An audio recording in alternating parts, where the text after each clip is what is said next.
Harga emas dan harga perak masih under value. Yuk kita lihat.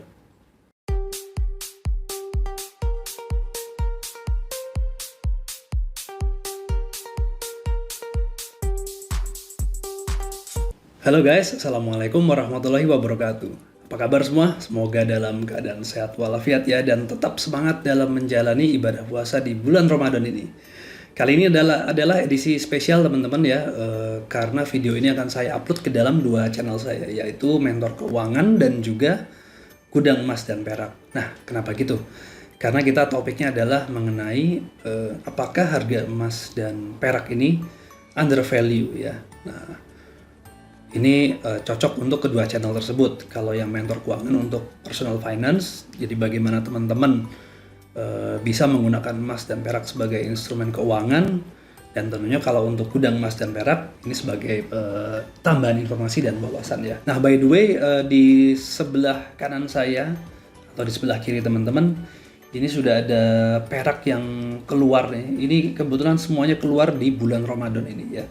Jadi 4 seri Khalifah ya, Abu Bakar, Umar bin Khattab, Utsman bin Affan, lalu Ali bin Abi Thalib. Ini dari iSilver. Ini salah satu produsen perak lokal yang jadi favorit saya ya. Ini saya udah ikutin beberapa produknya sampai yang terakhir ini adalah 4 seri Khalifah. Ini bagus banget buat koleksi teman-teman dan juga bisa sebagai investasi ya.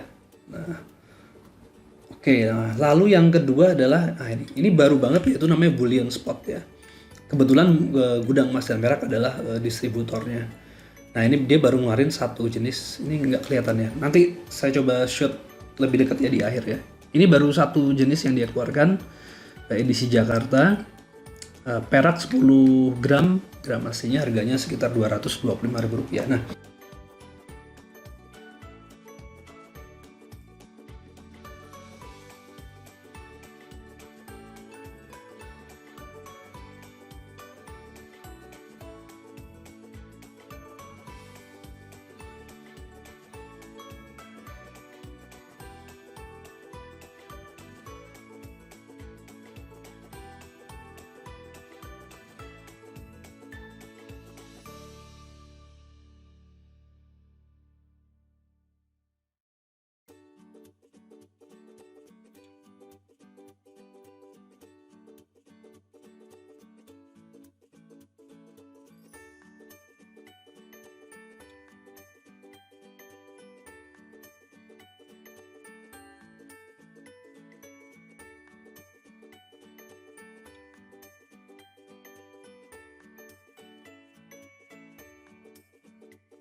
perak ini masih sangat terjangkau dibandingkan dengan emas ya. Per gram mungkin sekitar Rp20.000. Tapi kalau emas ini bisa sampai 1 juta sekarang per gram. Tapi kalau perak hanya 20.000. Jadi selisihnya jauh banget dan masih sangat terjangkau untuk perak. Nah, apa hubungannya dengan video kali ini? Karena perak ini pun yang harganya 20.000 mungkin per gram ini, itu masih sangat under value dibandingkan dengan emas ya. Kita udah tahu ya di gold silver ratio, nah, kalau sampai 80 kali ya rasionya itu perak sangat under value. Nah, di video kali ini bukan dibandingkan dengan emasnya, tapi dibandingkan dengan S&P 500. Jadi perak ini masih under value, emas pun masih under value. Nah, jadi teman-teman bayangkan ya, kalau perak ini sendiri masih under value dibandingkan emas, dan emasnya masih under value dibandingkan S&P 500. Jadi potensi kenaikan emas masih akan sangat tinggi dan juga perak sangat tinggi. Apakah akan demikian? Well, waktu yang akan menjawab. Tentunya bukan saya. Sekali lagi disclaimer, ini bukan sebuah saran untuk Anda membeli logam mulia. Tapi kalau dari Mentor Keuangan sih tidak menyarankan, bukan menyarankan bahasanya. Kalau saya itu menggunakan emas dan perak sebagai alternatif instrumen investasi saya. Kalau teman-teman mau ikut silakan, kalau enggak juga enggak apa-apa. Tapi yang jelas emas itu sudah sebagai safe haven dan sudah digunakan sejak ribuan tahun lalu. Ya, kalau nggak mau pakai juga nggak apa-apa. Oke, ini kenapa kok tiba-tiba saya pengen bahas ini? Karena saya dapat email dari goldsilver.com ya, kebetulan saya langganan newsletternya. Jadi di situ judulnya ini nih, sini ya. Nah ini, judulnya ada The Coming Reversal in Silver and Gold's Ratios to the Stock Market Will Be Shocking ya. Ini dia ngomong bakal shocking teman-teman ya. Shocking. Kenapa demikian? Nah, kita lihat nih. Di kuartal 1, oh ya by the way ini emailnya dalam bahasa Inggris, tapi sudah saya terjemahkan ke bahasa Indonesia dengan bantuan Google Translate tentunya. Ya, ditulis oleh Jeff Clark, analisis seniornya Gold Silver. Perak dan emas ini kemarin di Q1 naik ya, indeks sahamnya turun. Jadi perubahannya semakin besar, tapi ternyata enggak menurut Jeff. Perubahannya hampir tidak terlihat. Faktanya dalam gambaran besar ya, perak dan emas ini tetap berada di dekat posisi terendah sepanjang masa relatif terhadap pasar saham. Ya, ingat ya, terhadap pasar saham. Jadi dikatakan undervalue adalah dibandingkan dengan pasar saham.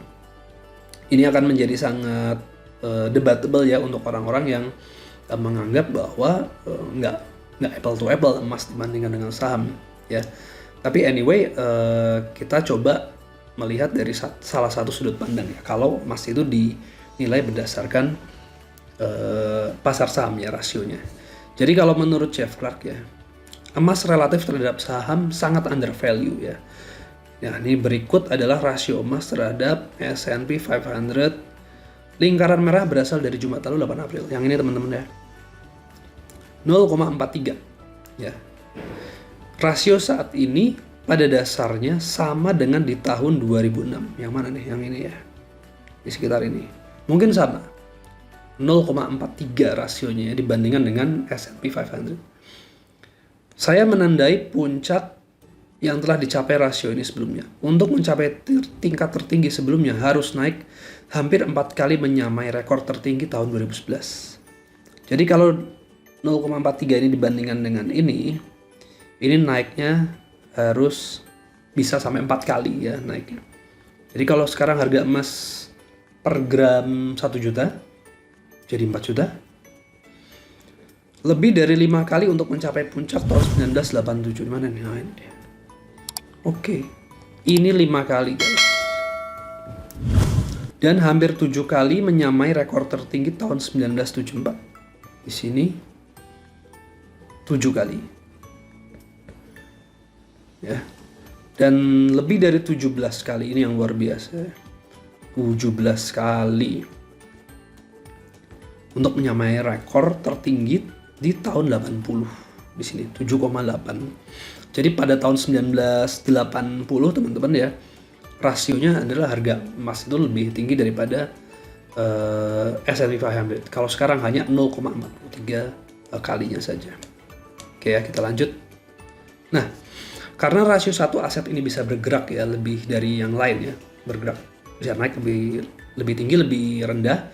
Tapi bagaimanapun, nah ini menurut Jeff, kita tahu bahwa keduanya, emas lebih tinggi, saham lebih rendah.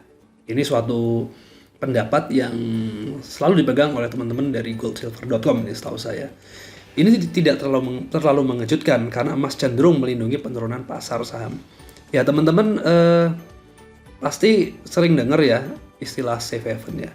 Safe haven itu sebenarnya adalah tempat perlindungan atau bunker ya. Nah kalau dikaitkan dengan portofolio, maka emas itu jadi sebuah aset yang melindungi sebagai hedging ya, sebagai penyeimbang, balancing, apapun lah teman-teman mau pakai kata-kata istilah itu. Nah, kalau dihubungkan dengan ini ya tidak mengejutkan karena emas cenderung melindungi penurunan pasar saham. Jadi emas itu akan selalu menjadi penyeimbang. Nah, pada saat ya setelah pembalikan berlangsung reversal, maka pergerakan di kedua aset ini akan menjadi substansial jika cocok dengan salah satu puncak sebelumnya. Jadi kalau sampai ada pembalikan ke sini ya, entah kapan gitu ya, entah ke 1,67, ke 2,18 atau ke 7,58 lagi, 58, ini akan jadi sangat krusial ya. Oke, lalu kita berlanjut ke yang perak ya. Rasio perak terhadap saham, ya, peluang bersejarah, historic opportunity. Inilah rasio untuk perak. Seperti yang Anda lihat, terlepas dari kenaikannya di Q1 dan penurunan saham, dalam big picture ini hampir nggak bergerak dan tetap mendekati posisi terendah sepanjang masa. Lihat ini, ya. Hanya pada awal milenium baru, rasio perak terhadap S&P lebih rendah daripada sekarang. Berarti tahun 2000 kali ya di sini ya. Lebih rendah. Sekarang cuma 0,006 ya dibandingkan dengan S&P 500. Dibandingkan dengan hari ini, rasionya adalah 6,3 kali lebih tinggi di tahun 2011. Di sini ya. 6,3 kali. Tahun 83 di sini 16 kalinya. Walaupun dia rasionya 0,1 ya, 0,1 dari indeks S&P. Itu adalah kenaikan 16 kali dari sekarang. Dan tentunya ini 74 kali, bayangin teman-teman. 74 kali lebih tinggi dari tahun 80 ya. Oke. Inilah jadi kenapa dikatakan emas dan perak itu undervalue jika dibandingkan dengan S&P 500. Jadi jangan bingung ya, kok bisa undervalue jika dibandingkan dengan S&P 500. Silver lebih rendah, emas pun juga lebih rendah, undervalue. Intinya di sini tidak bisa lebih jelas jika sejarah terulang. Nah, jika sejarah terulang dan rasio kembali ke salah satu level sebelumnya, itu berarti saham mengarah jauh lebih rendah dan perak jauh lebih tinggi. Sekali lagi ini adalah rasio sehingga seseorang bisa bergerak lebih ya, bisa naik turun. Tapi kalau menurut Jeff Clark sudah pasti perak naik, saham turun. Dia akan kembali ke rasio yang pernah terjadi sebelumnya ya. No pretending or wishful thinking needed ya. Tidak perlu berpura-pura atau berangan-angan. Ingat, ini bukan rasio pura-pura, proyeksi model atau angan-angan di pihak saya. Semua rasio ini telah terjadi sebelumnya ya. Dan mengingat betapa terbentangnya mereka ke sisi bawah untuk emas dan perak, kemungkinan mereka bergerak lebih tinggi secara signifikan memang sangat tepat. Ya. Ketika rasio emas dan perak terhadap S&P 500 mulai berbalik, kerugian saham akan meningkat sementara keuntungan emas dan perak meningkat. Ya, berdasarkan sejarah, pergerakan tersebut mungkin akan menjadi substansial bagi kedua kelompok investor. Jadi untuk Anda yang sebagai investor saham pun ini juga menjadi sangat menarik. Untuk Anda yang investor emas dan perak pun ini juga sangat menarik. Ini jadi sebuah kesempatan ya, peluang ya, opportunity. Kalau kata Mike Maloney, the biggest transfer wealth in history of mankind. Tapi nanti saya akan coba kasih lihat teman-teman satu. Ini sebenarnya saya dapat iklan dari YouTube ya. Ada video iklan. Jadi namanya Nomi siapa ya? Nah ini. Namanya Bu Nomi ini namanya. Nomi Prince ya. Nanti kita akan bahas Nomi Prince sesaat lagi ya. Kita kembali ke yang tadi dulu. Biggest transfer wealth ya menurut Mike Maloney, dan itu juga yang dikatakan oleh si Bu Nomi ini. Inilah pertanyaan menarik. Begitu pembalikan dalam rasio ini meningkat, menurut Anda bagaimana reaksi rata-rata investor? Apakah mereka membuang setidaknya sebagian dari saham dan lari ke emas dan perak? Ya, kita lihat aja ya. Throw in the fact, lemparkan. Ini kalau bahasa Indonesia lemparkan fakta. Harus lihat bahasa Inggrisnya juga. Throw in the fact ya. Melihat fakta bahwa rata-rata investor berkerumun di dekat akhir dan pembalikan ini bisa melihat lonjakan yang serius. Jadi kalau udah terlambat ya bakal di akhir nanti baru wah udah entah harga perak atau emasnya udah sangat tinggi. Nah, saya harap Anda bukan salah satu dari mereka yang akhirnya menjual posisi saham yang hilang di dekat bagian bawah dan membeli emas di dekat bagian atas. Jangan sampai terlambat. Lakukan itu dan Anda akan menjadi korban transfer kekayaan. Ya ini, ada lagi kata-kata ini semua. Ini saya juga nggak ngerti kenapa dipakai semua ya. Wealth transfer ya. Dan secara tidak langsung membantu saya dan teman-teman saya menjadi lebih kaya. Oke, instead mengingat bull market tidak bertahan selamanya dan butuh waktu lebih lama untuk pulih dari kehancuran daripada yang dipikirkan banyak investor. Ya, is it wise? Mungkinkah bijaksana untuk mengalokasikan sebagian portofolio Anda ke emas sekarang atau perak? Karena masih undervalue ya. Jika Anda tidak memiliki emas dan perak dalam jumlah berarti, saya mendorong Anda untuk membelinya sekarang. Nah, pada rasio ini, saat ini resiko Anda tampaknya sangat rendah. Anda bahkan dapat menghindari premi tinggi untuk emas dan perak. Itu tadi ya, premi seperti apa? Desain, kemudian juga mungkin karena kelangkaan. Itu kadang-kadang kita melihat ada satu perak batangan yang lebih mahal dari perak batangan lainnya, padahal sama-sama beratnya sama-sama. Ya, Anda dapat menghindari premi tinggi untuk emas dan perak. Dan jika Anda tidak membeli sekarang, seperti yang dikatakan Mike Maloney, transfer kekayaan akan datang dan Anda akan menjadi korban atau pemenang. Pilih yang mana, mau jadi korban atau mau jadi pemenang. Mengingat di mana rasio ini berada, investor emas dan perak ditakdirkan untuk menjadi pemenang. Oke. Ini garis besarnya ya. Jadi teman-teman, ini adalah pendapat dari adalah pendapat dari Jeff Clark ya, senior analis di Gold Silver. Dari hasil penelitiannya dia menemukan bahwa emas dan perak ini masih undervalue dibandingkan S&P 500. Pada saatnya nanti akan ada kebalikan, reversal, di mana harga saham turun dan emas perak sebagai safe haven akan naik ya. Whether you believe it or not, ya saya kembalikan kepada teman-teman semua. Oke, sekarang kita akan coba lihat mengenai apa yang tadi sudah sempat saya sampaikan. Nomi Print ya, dia menulis, ini saya dapat sebenarnya dapat iklan juga di YouTube ya. Jadi dia menulis mengenai Great Distortion ya. 150 triliun is set to rush into the accounts of Americans who prepare today. Don't be one of those left behind. Jadi Nomi pun menyebut bahwa akan ada transfer of wealth sebesar 150 triliun dolar. Kalau Mike Maloney, the biggest ya in history of mankind, kalau dia mengatakan nilainya sekitar 150 triliun US dollar. Nah, itu berapa rupiah silakan dihitung sendiri ya. Nah, artikelnya ada di Rough Economics ya. Ini sebenarnya dia menjual hasil penelitiannya ya.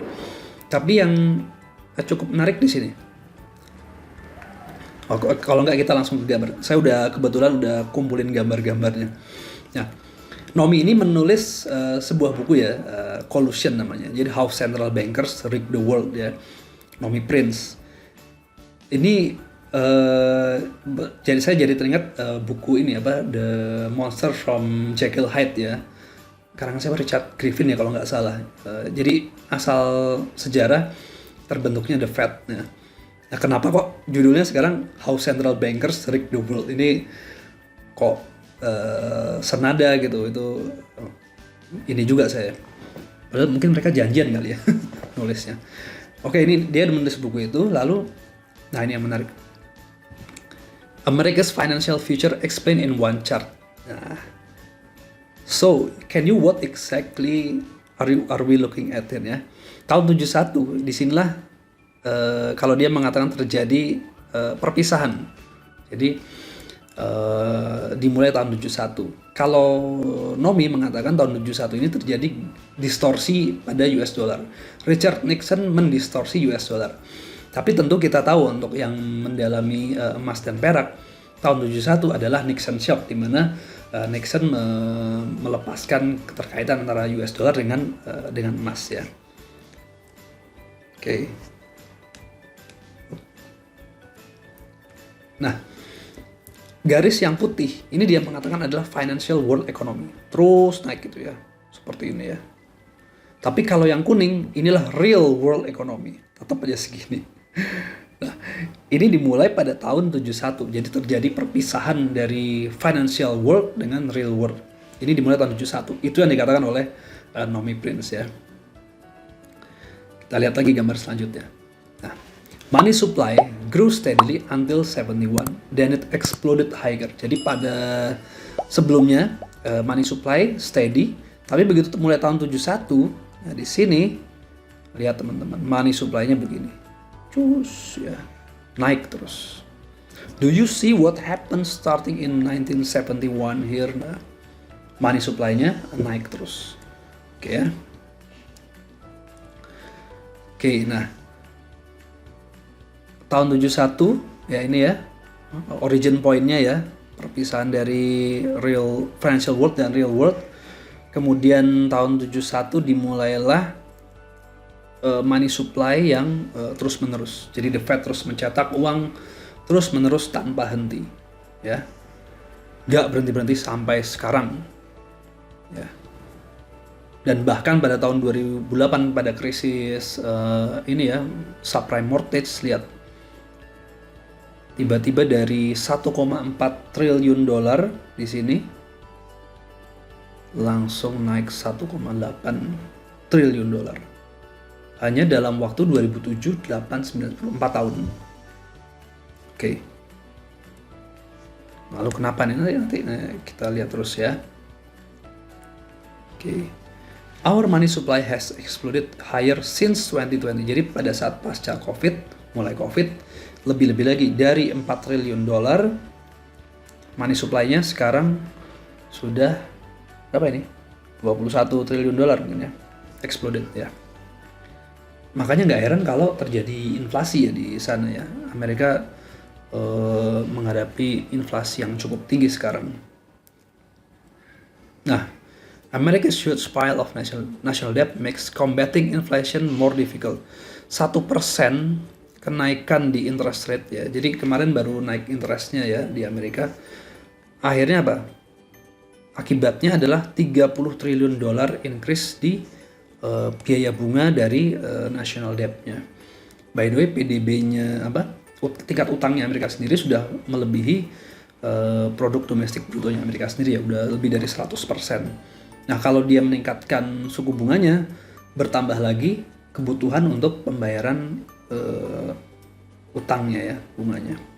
Ini jadi makin makin tambah pusing. Nah, sementara emas naik 2.300% dari tahun 71 sampai berapa nih tahun ini, berapa nggak tahu deh. Ini 500. Kalau sekarang udah per troy ounce sudah 1.900 ya sekarang.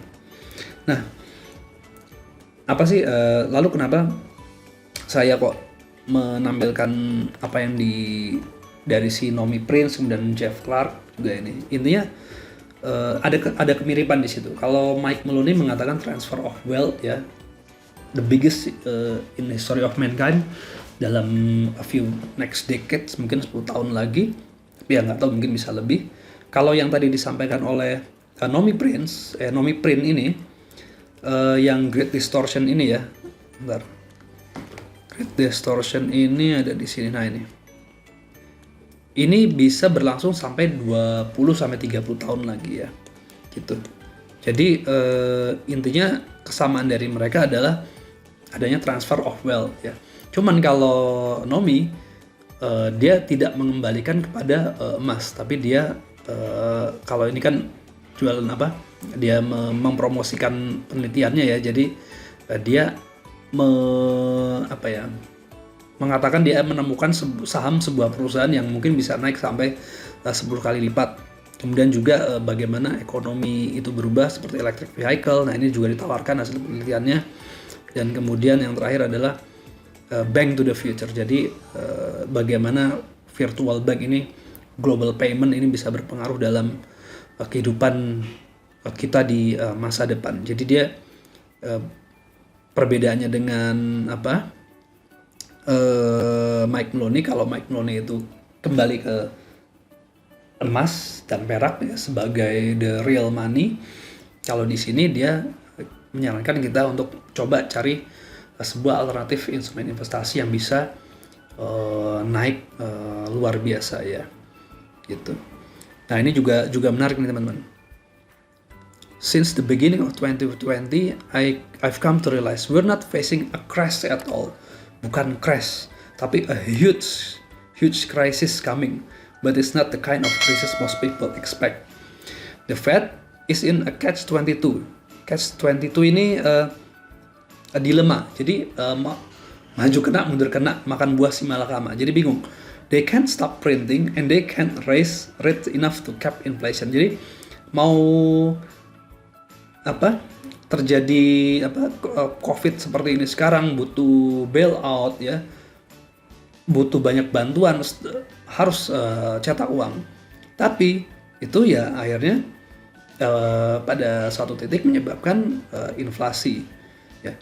Tapi lalu kalau inflasi naikin suku bunga kan supaya orang naruh uangnya ke bank, ke tabungan. Tapi mereka nggak bisa menaikkan suku bunga cukup untuk menahan inflasi. Hasilnya ya ini a brand new distortion of our economy. Kalau Nomi mengatakannya great distortion ya. Apa istilahnya macam-macam lah ya, mau distortion, wealth of transfer silakan. Nah, ini udah panjang banget, 20 menit lebih ya di videonya, tapi nggak apa-apa. Kembali ke topik awal, jadi gold and silver undervalue jika dibandingkan dengan S&P 500. Potensi pembalikannya itu akan sangat tinggi sekali ya teman-teman. Kita lihat tingkat utangnya Amerika sendiri sekarang ini udah sangat-sangat tinggi. Kalau kemarin di web saya lihat US National Debt Clock ya, itu juga semakin tinggi terus dan eksponensial. Jadi pertumbuhannya itu udah bukan apa ya, garis lurusnya itu bukan kayak datar stabil gini ya. Jadi udah nanjak seperti ini. Sampai kapan itu akan berlangsung? Kalau di beberapa pendapat yang saya tahu tidak akan bisa seperti itu. Terus pada suatu titik tingkat utang itu nggak akan bisa dibayar lagi dengan menerbitkan utang-utang baru. Akhirnya terjadilah runtuh atau collapse. Inilah yang dikhawatirkan oleh Mike Maloney dan Nomi Print ini. Pada saat terjadinya keruntuhan itu, maka ya bisa terjadi hyperinflasi seperti yang terjadi di Jerman ya tahun 1920-an.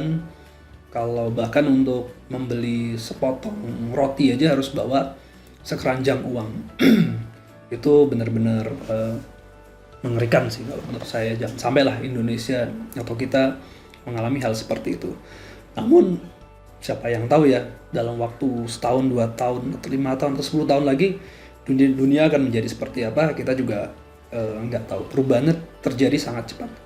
Nah, bagaimana kita sebagai masyarakat biasa ini menyiapkan hal tersebut? Kalau saya kembali lagi ke perencanaan keuangan, teman-teman harus punya dana darurat, liquid ya. Cash is the king, liquidity is the queen. Tapi kalau memegang uang itu akhirnya menjadi hal yang apa ya, nggak ada jadi nilainya, memegang uang tunai pun mungkin nggak jadi pilihan ya. Harus sesuatu yang real dan liquid, which is ini adalah emas ataupun perak. Namun harus saya sampaikan ya teman-teman, tetap dalam kondisi seperti ini di mana uang tunai itu berperan, teman-teman harus punya uang tunai. Susah juga kan kalau teman-teman punya uang punya perak atau punya perak lah, mau beli sesuatu harus menjual dulu peraknya. Tentunya ada spread di situ dan ada faktor waktu untuk melikuidasinya, akan jadi satu persoalan. Tetap uang cash teman-teman harus pegang ya. Namun jangan lupakan logam mulia dalam portofolio teman-teman. Kalau logam mulia kan bosen naiknya pelan gitu ya, sok silakan bisa ambil alternatif investasi yang lain, tapi tetap berhati-hati ya, ketahui profil risiko teman-teman, sesuaikan dengan tujuan keuangan, dan jangan lupa ya, ini yang sering dilupakan dalam membuat sebuah perencanaan keuangan, sering kali dilupakan adalah yang harus dicatat, dicari pertama kali sebenarnya adalah apa tujuan hidup teman-teman. Kalau teman-teman punya tujuan keuangan mengumpulkan dana pendidikan anak sampai 100 juta, memang buat apa sebenarnya? Kalau teman-teman punya tujuan keuangan membeli sebuah rumah untuk tempat tinggal, memang dengan rumah itu teman-teman bisa apa sih? Cari tujuan hidup, baru kemudian tujuan dunia dan tujuan keuangan. Itu teman-teman bisa pelajari di dunia personal finance. Kalau di dunia emas dan perak, tentunya ini hanya sebuah alat ya. Jangan jadikan kekayaan sebagai sebuah tujuan. Jadi kalau di buku Gold Based Financial Planning, saya kan menyarankan memberitahukan kepada teman-teman bahwa kumpulkan emas sekian gram, kumpulkan perak sekian gram. Tapi sebenarnya jangan terfokus pada emas peraknya, tapi bagaimana cara mewujudkan tujuan yang teman-teman cita-citakan. Bisa dengan emas perak, bisa dengan bisnis, bisa dengan berusaha yang lain. Itu semua sangat terbuka peluangnya. Jadi hidup ini nggak hanya sekedar cuma nyari emas, nyari perak, nyari uang, nyari saham, nyari apapun. Tapi beyond that, Anda punya tujuan hidup yang harus dicapai. Jadi kemana-mana ya ngomongnya ya. Padahal ngomongnya cuma mau gold, silver, under value. Ya udah. Terus kalau udah under value gimana? Silakan pilihan dikembalikan kepada teman-teman. Mau diakumulasi, mau dijual, mau dibeli lagi, atau mau dikasih ke saya juga boleh. Yang penting tetap sehat, tetap semangat, dan semoga sukses. Assalamualaikum warahmatullahi wabarakatuh. Semoga bermanfaat. Sampai jumpa.